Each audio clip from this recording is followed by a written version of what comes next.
Taxi fair అనేది ప్రతి కిలోమీటర్‌కి 15 రూపీస్ చార్జ్ చేస్తుందంట ఫస్ట్ కిలోమీటర్స్‌కి.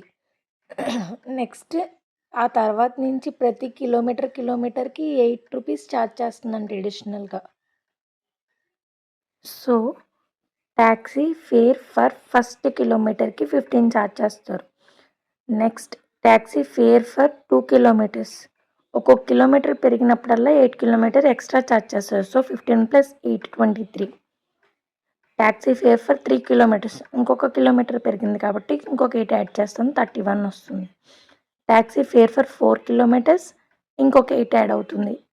సో, 39 వస్తుంది. So, list of taxi fares for each kilometre.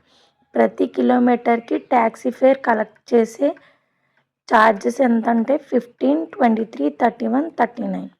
So, మనకిది ఏపీలో ఉందా లేదా తెలియాలంటే కామన్ డిఫరెన్స్ సేమ్ వచ్చిందో లేదో చూడాలి. So, common difference find out చేయడానికి A2 - A1, A3 - A2, A4 - A3.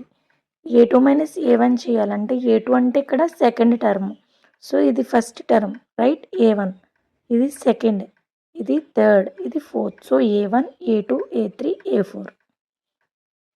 So, A2 which is nothing but 23 minus A1 which is 15.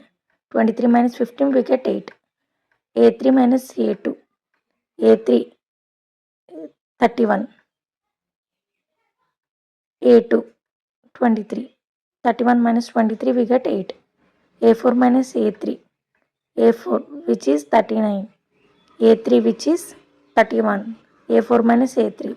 39 minus 31 we get 8. So we get 8. అప్పుడు మనం ఏం అబ్జర్వ్ చేయొచ్చు, common difference అనేది ప్రతి దాంట్లోని సేమ్ ఉంది కాబట్టి ఇది ఏపీని ఫామ్ చేస్తుంది.